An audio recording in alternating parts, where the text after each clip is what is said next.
of our ACT sponsored STTP on emotional intelligence for teaching staff for enhancing classroom efficiency.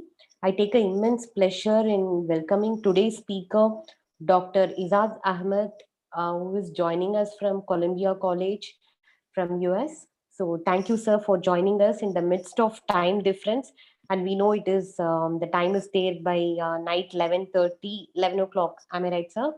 So 11 o'clock. Thank you, sir. Thank you for your concern towards the teaching fraternity. Thank you, sir. And I have a very short introduction about sir. So I take a immense privilege in introducing sir to the forum. So Dr. Izad Ahmed is the Dean of Division of Business, Entrepreneurship and Technology at Columbia College, South Carolina, USA. And he's a senior certified professional SCP from USA. And Sir holds a robust body of knowledge in human resource management, organizational behavior, leadership, and communication. He is a member of inaugural research academy panel of Australian HR Institute, which is called as AHRI. So, Sir has been a chair of organizational behavior stream in Australia and New Zealand Academy of Management.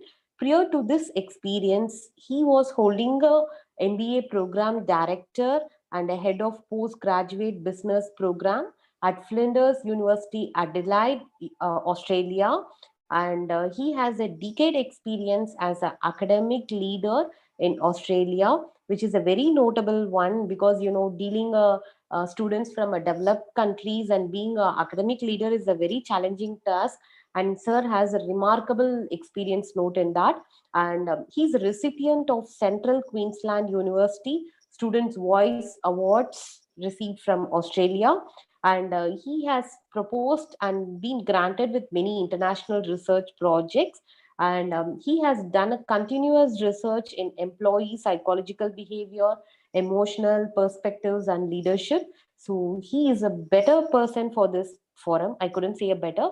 He's the best and a very suitable person for this forum to discuss on this topic. So sir has a few slides and he wanted to make it as an interactive forum, so kindly cooperate with sir.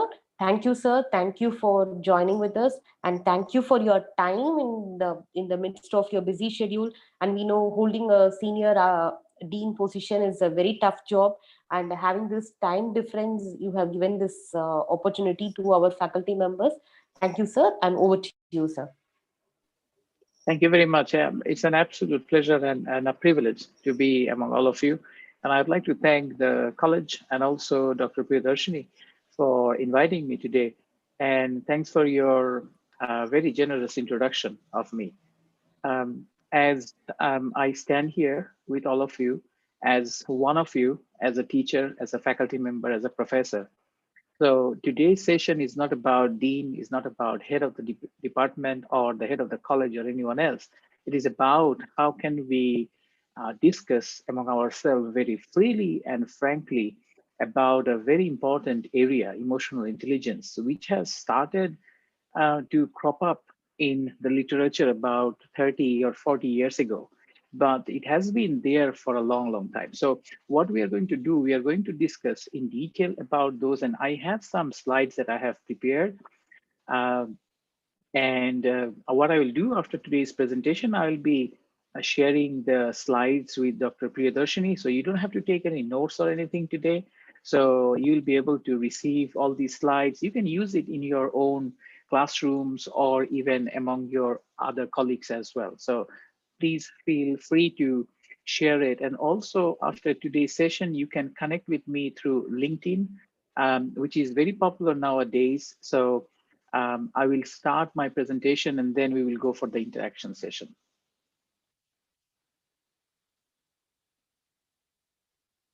Now, can you just confirm that if you can see my slides? Yes, sir. Excellent. Okay, so one of the critical issues about emotional intelligence is with the notion that what it is and how we practice it. And hopefully we'll be able to get in details with that today. So what I have three parts of this session today. First is the emotional intelligence and how it works and everything. And then we are going to look at teaching as a job, as a skill. And what happens is basically when you look at our teaching positions, we usually have a lot of stress, a lot of situation that I'm going to explain to you why it is important. And then on that note, we can discuss more and more. So let's start that by saying, and I'm sure that all of you have heard about emotional intelligence, and this concept has been in the literature, has been in the management literature, in different types of literature for a long time. The concept first appeared in the literature of psychology around 1960s, but it didn't get popular at that time. So what happened? Um, then it became more popular in 1990s when Daniel Goleman's bestseller, that is Emotional Intelligence, came out in 1995. So the concept has always been there, but it was not very popular. So the first empirical study on emotional intelligence was by Peter Salvoy and John Mayer in early 1990s, and those research are seminal work. Those research are historical. So um, how is it defined? So there are several types of intelligence that you can see or you can find. One of them is the IQ we commonly know, and sometimes we refer a person's IQ is higher or lower. The other type of intelligence is emotional, which is basically knowing ourselves as a human being, as a person, and knowing others, and in managing those relationships. So emotional intelligence in a simplest form is basically knowing yourself, who you are as a person, what triggers you to be angry, what triggers you to be happy, and then the same concept applies to others, to understand others' emotions so that you can manage the relationship well, you can manage the team well. And this is very important in that context, that if all of us started our career as professors, let's say, so I'm guessing that in Tagore Engineering College, you started as assistant professor if you have a PhD, if I'm not wrong. And if I have mistaken, I apologize to you. But let's say if you started as an assistant professor and then you go into the professor, then you go into the senior professor, but not all of us one day become the dean or head of the department or head of the programs or becomes the head of the college, right? So why someone gets those jobs and others don't? It's not because of the intelligence, it's because of the emotional intelligence. It's not because that your or my PhD are from two different universities and colleges. It's because we manage relationship differently. So managing relationship is the key in emotional intelligence. And that's the reason why when Daniel Goleman uh, started to create this notion that why it is important, he suggested it's a set of skills. It is a skill which is required for um, it is required for leaders to grow. It is not a concept. It is not a set of skills for ordinary people. That's how it first generated, but it is no longer the case anymore. Emotional intelligence can be used, played in the government, in any relationship, in private sector, in the universities, colleges, in the schools, everywhere. So basically, it shows you that it has a particular set of skills that human beings should have to assess themselves as human being, and then will assess others to manage the relationship. So, and it has different components. Okay, so let's look at the emotion and the self-awareness. Um, I think it's better now. So emotions are complex psychological state, and that involves different kinds of situations.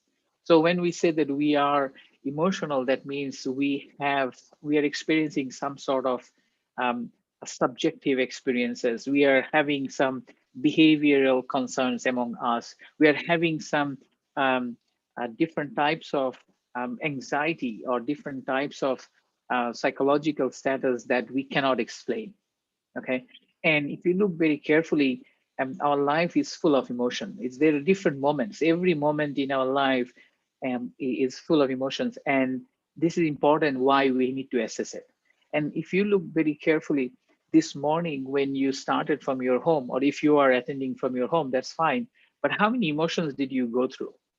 So did you like the morning tea? Did you like the morning breakfast? Did you like the newspaper? Did you read the newspaper? And which news, got your attention more than the others? Why you got very upset about a particular news than the other one? So you will see that it has different meanings, and each of them has a certain emotional context, a certain areas in your mind that helps you to define who you are and why you are behaving in a particular way. So if you look emotion again, then in the English literature, particularly, there are more than 3,000 words that shows our emotion, right?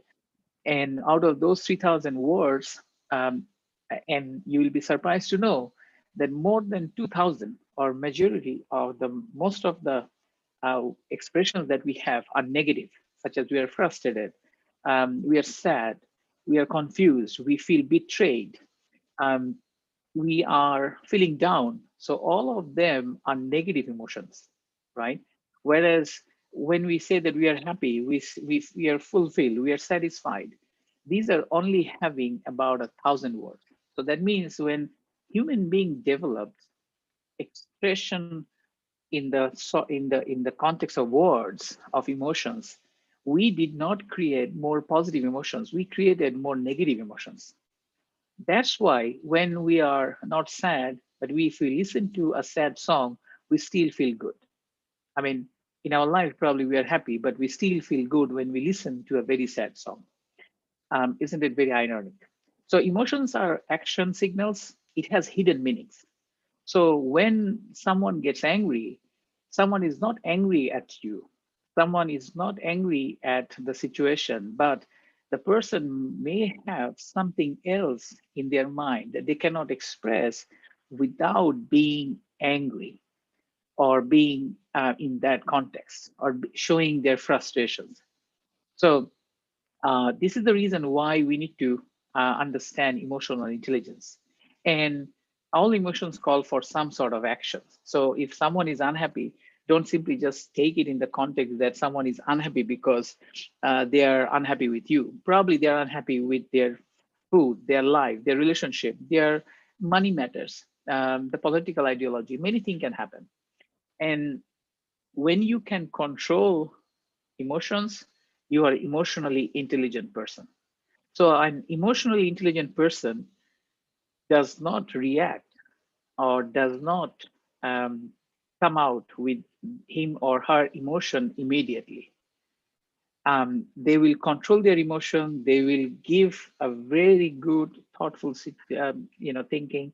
Only then they will do it in the next phase. So I just wanted to make sure that you understand the context that emotional intelligence means knowing your own emotion and knowing others' emotion. So So there are 4 or 5 different contexts of emotional intelligence, and I will quickly go through it, and then I will go into the teaching and the student sector. So the self-awareness is number one. It's the fundamental. Before you call yourself that you are an emotionally intelligent person, and if you are trying to practice it, you have to first find out that whether you know yourself. So knowing yourself is the most important part. And when I say knowing yourself, that means you have to recognize, you have to understand that your own emotion and what are your value system and how does it impact you. What makes you happy and what makes you very sad. So that's very important. What types of information irritates you? And you probably have noticed that sometimes an email from a particular person makes you irritated. You prefer not to talk to a particular person because the person will give you some sort of headache later on. So that is what is called self-awareness. If you know, then you can avoid those. That's the beauty of it. So High self-awareness equals high self-confidence. So a confident person will have a very high self-awareness of the situation, of the emotions, of the persons, or anything else that they would like to avoid or they would like to embrace because it will make them happy. Now, self-regulation is about the ability or how to control or redirect your disruptive emotions or moods. There will be forces or there will be situations, there will be people who will be constantly try to push you towards more negative aspects of your emotion. And you have to think before you can react. And this is the reason why we suggest that you are always responsible how you act, no matter how you feel. So your feeling should not push for the action. Your action should be more strategic. Your action should focus on whether your action justifies the strategic significance of the situation rather than whether your heart says do a particular thing that will eventually make your position vulnerable. And I'm sure you have heard a lot of people leave their job instantly because they do not like their job. And so what they have done, they have hurt their hearts, but not the situation. Now the person becomes jobless. Now the person, if he or she thought strategically, then they will find a job that is suitable for them. They will work towards it, and only then they will leave the job.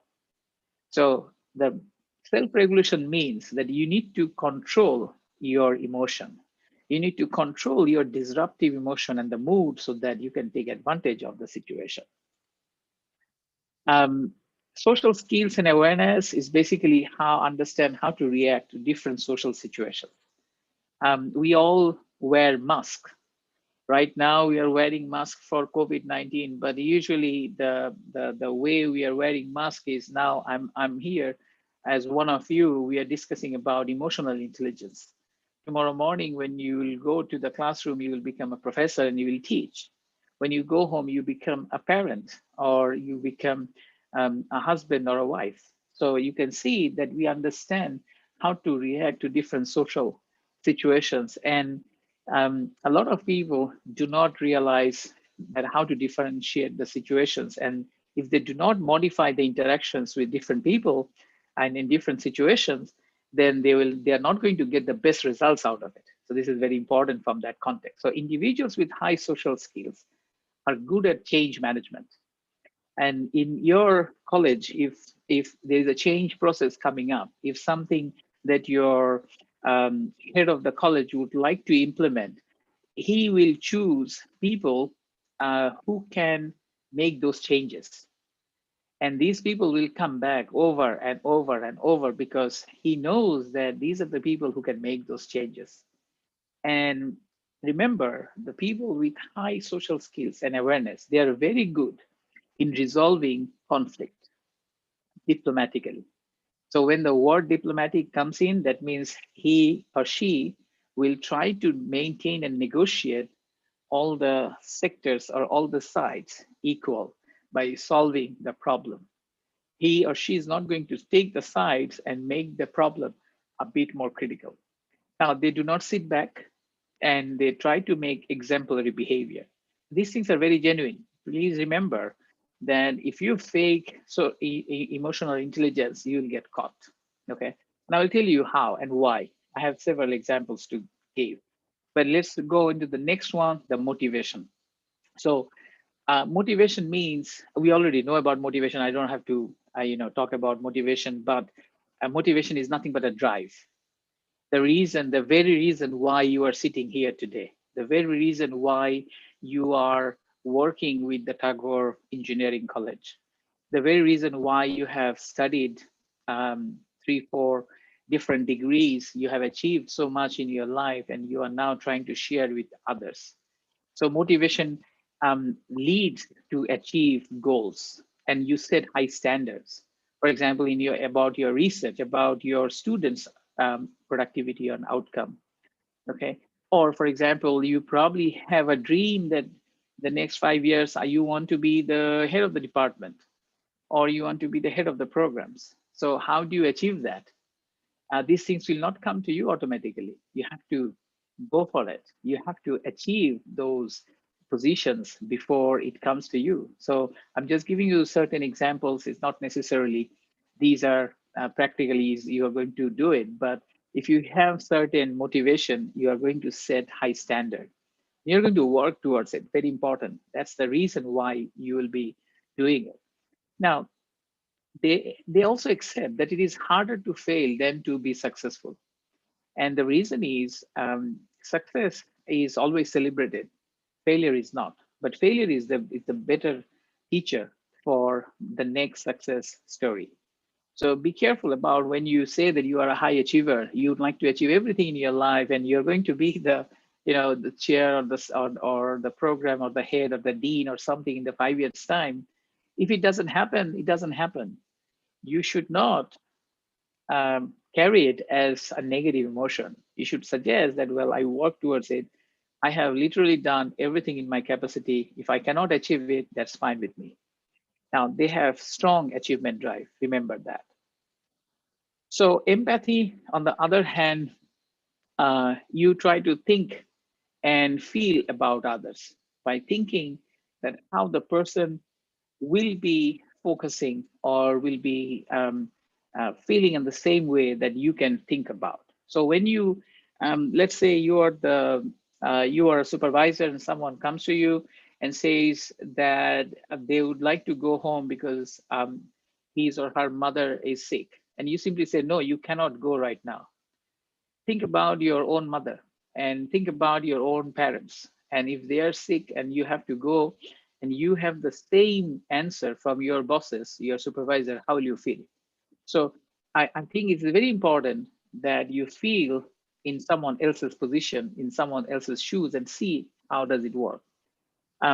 Empathy is reflected in behavior, and it is genuine. You cannot fake it. It is not sympathy. There is a big difference between the two, sympathy and empathy. Empathy is more proactively thinking about others. You, before you say or do anything to another person, you will feel about that person, about the situation.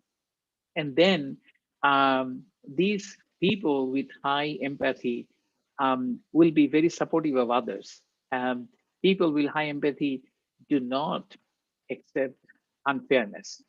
They are basically a voice where they would like to speak about what is going on and certain areas. For example, they are going to question about the process through which unfairness has happened.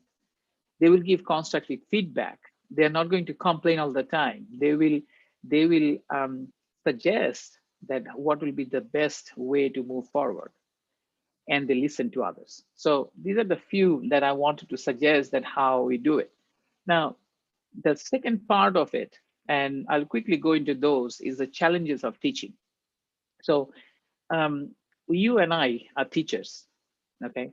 So you have been teaching in the colleges, let's say for 1 year, 2 years to 10 years, 20 years, or maybe probably 30 years. That's fine. But we are teachers. So what are the teachers' challenges worldwide? Not necessarily in India, in South Asia, or even Australia or anywhere else, but it's a very high stress job. It's a very time bound. There are a lot of things that needs to be done on time, and your deans, your head of the departments only remember what you have not done properly. They will not remember that what you have been doing properly for the last 10 years. So they will pick on the negatives alone. Number one. Number two is it's a low paid job. Most of the countries, teachers are extremely low paid as compared to doctors, engineers, or even other areas. So many of your students who are graduating from your Tagore Engineering College, I'm sure they get higher salary than you. Then why are you teaching at the college? Think about it. Low levels of collegiality. This is true. Individually, we work.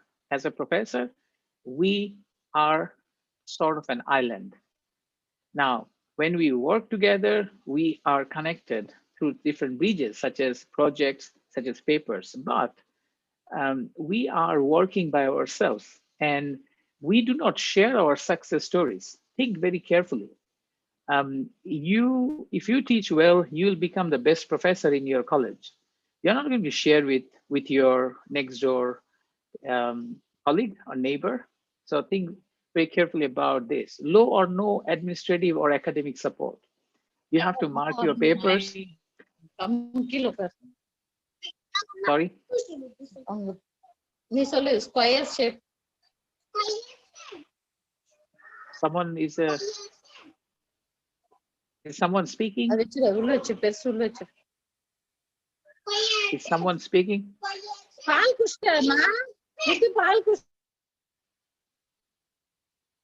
Okay, I should continue. So think again that there is no administrative support as such. So you have to do your own work. Um, you should be happy that if you get some teaching assistants or anyone who can help you. And I'm not sure whether it is practicing in India, but in the other parts of the world, sometimes we get teaching assistants or research assistants. Mounting student concerns and behavioral issues. Students have their concerns. Their behavior is changing fast. They're demanding different kind of behavior from the teachers, and the old school, the guru process is no longer there. Students now demand differently. Okay, so what happens is all these, the high stress, low pay, and all these, they go into your negative emotion. And remember, I talked about it. I talked about 3,000 words, out of which more than 2,000 are negative emotions. So if you make a survey anywhere in the world among any colleges or universities, you will find most of the faculty members are unsatisfied with high stress, low pay, no support. They don't like their bosses, and etc., etc., etc. Everywhere, it's the same case, right? So then why are we teaching? Because we love it. So you have chosen a profession to be poor. You had the opportunity to go into industries, become an investment manager or investment banker, or become a project manager in a big project and could earn millions of rupees. Whereas you have chosen to be in a college teaching the next generation of engineers and remain poor, remain frustrated. So this is the reason why we need to be having the emotional intelligence practice. And emotional intelligence can help you to move forward, but it will not happen in a day. It will take some time. So I just wanted to suggest what are the challenges we see. So emotional teaching and intelligence, emotional intelligence and teaching, when it comes together, it will help your well-being and your performance. So why is it important? Because research has shown, not only from one particular country, from all over the world, and several studies have shown that when teachers practice emotional intelligence, it helps their performance. What does it actually mean? That means you'll be more proactive. You'll be more student focused, student engaged, teaching and learning practices will happen. Your colleagues will come along and will form groups to work together on projects. You will move forward with funding, internal and external. You will look for avenues to grow internally, such as your own project and services, and then externally with outside world where you are going to collaborate.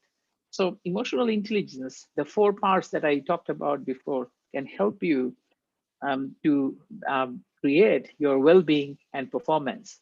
And then you can also find that this is a very common question that is always asked, that is emotional intelligence taught? Can it be learned, or it has to be natural, that some people are very good with others? It can be taught, it can be practiced, but you have to know that there will be failure. There will be situations that you'll be criticized about your behavior. You'll be criticized about your communication pattern, and you have to accept it and you have to modify it, and then you can move forward. So consciously you know that you are practicing emotional intelligence.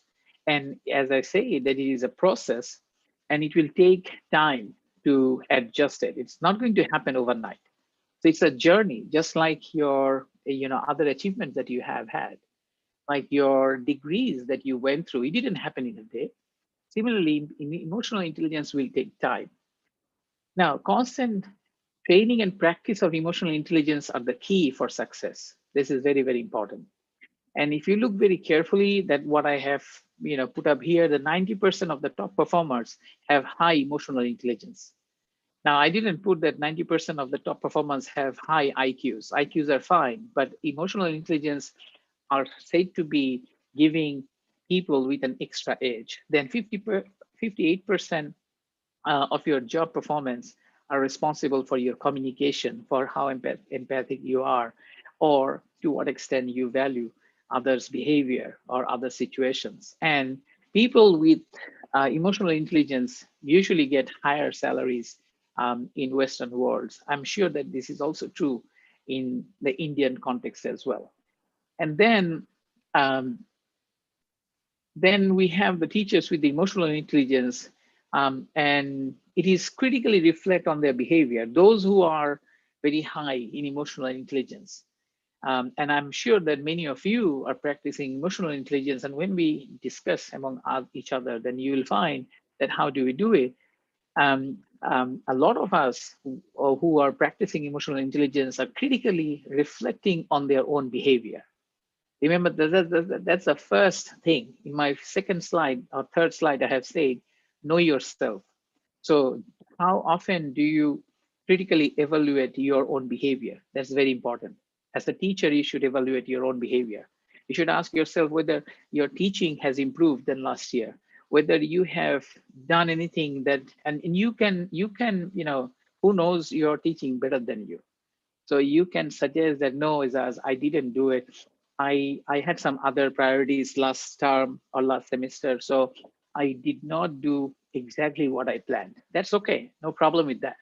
I'm sure your bosses, your supervisors, your deans will understand those. And then they because they are human being too, they should also practice emotional intelligence. So ultimately, what happens if everybody practices emotional intelligence, it is a success story. So critically reflect on their behavior. Number one, do not hesitate to take up challenges. So for example, your dean says that, look, Dr. X, you should be taking a class at 5 o'clock in the evening next semester. And you immediately can say, no, I'm not going to do it. And why should I always be picked up about either 9 o'clock in the morning or 5 o'clock in the evening and all this kind of stuff? And immediately office politics and everything comes into effect. Here, what you should look at whether it's a challenge for you. Okay. Because if you have a challenge, you'll say, okay, I will take it next semester, but you should not only give it to me. And the following one, you can deny.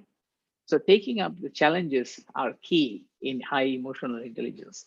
And then practice flexibility to accommodate others' requests. How flexible you are when someone requests you to do something, including students, assignment deadlines. So if someone calls you and says that, well, my computer is broken, which is very common, by the way, as an excuse. So do you accept it or not? Do you say that, no, I'm not going to accept it? I have been teaching 20 years. I know, I mean, computers are broken before the submission deadline of any assignment. I'm not going to accept it. Or you're going to say, okay, that's fine. I'm going to give you 3 days to submit. And that's it pretty much. Sometimes these things are genuine. It's not just an excuse. Positive, assertive, and hopeful. So people with high emotional intelligence, particularly teachers, they'll be more assertive. They will be more positive. They will be full of energy, and they'll be hopeful. They will not be pessimistic. They will not tell any student when they ask a question that, I don't know, if you don't know answer about this question, what are you sitting in my class? I think that that is an utter insult to someone's intelligence. And it is very common for many faculty members to say that to the students, and I have witnessed it. I mean, when I asked a question, I was told the same thing. Why do you ask a silly question? You don't know about this? Didn't you read the book? And this could be said in a different way. And the teacher could answer my question and could say, well, for more, go to the textbook and read. Next time you bring a more good understanding about it. So it will give you an idea, what did I mean by that? That when you are disrespecting other intelligence, our other status, you're not practicing emotional intelligence. And then I hope you all remember about the movie Three Idiots. I think it shows very clearly what are the missing scenarios. And I would like to highlight here one important thing, that what the movie showed. The movie has shown a lot of comedy things, no doubt about that. The movie showed that why people should think out of the box, people should be creative, and all this kind of stuff. I understand all of those, you understand all of those. But the most critical part and the hidden thing in the movie is it has shown a couple of suicides. One by a student from the engineering college, and another was, I think, the son of the dean. Um, who was very harsh to his son, and his son also has taken his life after not getting into the college after 3 attempts or something like that. So the in we have been discussing for how long? Probably like 40 minutes. So every 1 hour, one student is committing suicide in India. Every 1 hour, one student is committing suicide in India. And roughly in the last several years, it has been 10,000 plus every year. The students commit suicide in India. And these are your and my sons and daughters. These are our family members. They come to the colleges and universities. They go and attend either, um, brick and mortar universities. They probably go into the online classes. They probably go into really renowned universities and colleges, or probably any regional universities and colleges. It really doesn't make any difference. What makes the difference is um, they all have the same destiny. They take their own lives because they didn't feel comfortable speaking about their situation with their families, with their parents, with their siblings, with their teachers. And teachers make a very big difference here. So my request to you is think from that perspective, that these 10,000 students who are taking their lives every year, who is responsible for it? I personally think we are partially responsible, not all of it, but partially responsible. Can we create an atmosphere through emotional intelligence within the college that will show respect to the students, that will open up the arms to come and say that, you come to me and I will talk to you about, what problem you are going through. Speak to me and I will see how can I help you. Okay.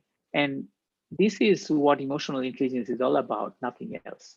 I'd like to stop here. It's about 45 minutes, so I have about 15 minutes so that I open up the discussion. Let's open up the discussion. If you have any question or you'd like to share anything, let's do it now. Thank you very much. Thank you, sir. Yes, sir. We can have it as a forum for discussion. Participants, if you Sure. have any questions, you can ask. Sir, there is a one question from the chat. If there is any correlation between emotional intelligence and body language for better performance? Sure. Body posture, facial expression, all comes with the emotional intelligence. Emotional intelligence is not about just words, it's just communication. It's all about the body languages as well. I mean, how you see others' view, and also it goes with you as well. How you portray yourself to others when you speak, when you communicate, when you show your confidence level. Yes, sir. Questions, participants?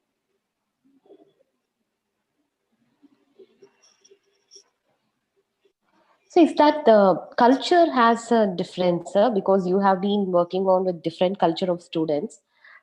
Is that the culture has the influence on emotional intelligence? There are some, but you see, emotional intelligence is everywhere. For Okay. example, when I studied my first degree from Aligarh Muslim University in UP, and it was in the early 90s when I attended that university. And I remember we had a economics professor, and every time we asked a question to him, he would say, "How dare you are sitting in this classroom? You don't know the answer." So, and the same question, if someone asked me right now after 20, 30 years, and ask me the same question here, and because I teach business analytics, I teach leadership, I teach human resource management in my college sometimes, mostly online because of my duties as the dean. But when someone asks me the question, it reminds me of that situation. And I remember that was Professor Mittal. I still remember the name because every time I ask him a question, sir, can you tell me the econometrics? Why is it like that? You don't know the answer. What are you doing here? Okay. So I think the culturally, you see what happens. It's the same thing here. I have Okay. professors who do the same thing in my colleges as well, or in other colleges. So Okay. recently, I was part of a discussion forum at the MIT University, and they also had a faculty development workshop on happiness. So Oh, students' happiness is is a responsibility of the college. When students okay. come to you in your college, they do not come here to be, having stress. They would like to have accepted and be happy here. Okay. Thank you, sir. So there is a question: how do we balance emotion while teaching goals? What happens is emotions is a part of your life. It's happening every day. It's you cannot be out of it. And the way I see that, how the way you're going to balance your emotions with reaching goals, that your goals, as we all know, needs to be challenging, achievable. It has to have some time bound, that you'd like to see yourself after 2 years, 5 years. We have short and long term goals, and then you should motivate your emotion towards it. And I would suggest that for all of you, as I mentioned to you in my slides, that most of us are very stressed because of different situations, low payment, high workload, okay? And we are always picked on the negative performance, not on the positive performance that we have been practicing for a long time. So all these can be minimized by focusing on what makes you happy. If listening music makes you happy, then listen to the music. If gardening makes you happy, then do it. If writing research paper makes you happy, then do it, because you need to be satisfied with your work. If you're not satisfied with your work, then earning money is your simplest form of conducting your job, nothing else. All you are doing is you are spending time to get the money. That's it. So you will become a professor, but when someone asks you that, what are you professing? You will have no answer. So I think this is the reason why you need to have a strong emotion, that because I love it, I like it, and that's why I'm doing it. It's not because only money. Money is important, no doubt about that. I work for money too, but it has to be on balance. Okay. So your well-being is very important. Thank you, sir. So as it is getting uh, so can you hear me? Yes, sir. So Yes, yes, as can. there is a big time difference between us and you, we don't want to disturb your sleep. For if there is any further question, I'll ask the participants to connect to you through LinkedIn. Sure, sure. So I sure, see, I sir. see, I see, Yes, Doctor, sir. there is one question as a teacher. What is the most important, IQ or EQ during the class? Both. Yes, sir. you Both. you are standing in front of the class because you have a higher IQ. I mean, if I don't say IQ, let's say you know the subject matter. So it's an engineering college, right? If I come and teach, I won't be able to teach. I probably have a very high EQ, but I don't have IQ as such.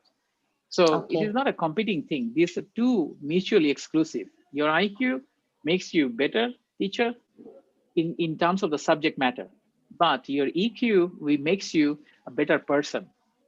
Better Okay, person. so Yes, sir. if you take out your professor name from you, you are a person. So how you deal with person, that's very important. That's what EQ is all about. So IQ and EQ both. Thank you very much. I think Thank you, we are sir. running out of time. Thank you very much Yes, sir. for having me today. And please share Gmail. Well, it's my last name, first name at gmail.com, but you can also find me through LinkedIn. You Okay. just Google Dr. Izaz Ahmed and it will come up. And please Sure, connect sir. through that. Sure, sir. Thank you. I'll share the PPT to the participants, and also I'll share your email ID to all the participants. Thank you, Thank sir. you. No Thank you problem. for a And very wonderful if I session. can help you, or others in any way or form, please let me know. I'll be more than happy. Sure, sir. Thank you, sir. Thank you. Thank you Bye for bye. your valuable time. Thank you, sir. Good night, sir. Thank you. Thank you. Thank you. Yeah. Thank you, participants. We'll wind up for today's forenoon session, and we'll meet again for the afternoon session by 3 o'clock. So we have a very eminent person, Sir VTVDL, sir. So he is going to work on with transactional analysis. I'm okay, you are okay. So that is the topic given by sir, and his profile will be shared shortly in the group. And please do connect to us by 2:55 p.m. today. Thank you all. And regarding the certificates, we have dispatched the phase two certificate, and phase one it is on the process. And by today, we will complete the dispatch of all the certificate. And after this program, probably before next Wednesday, you'll be getting the phase three certificates. And if any of you require that you have attended all the three phases, you can text to my personal chat so that we can get back on that. Thank you all.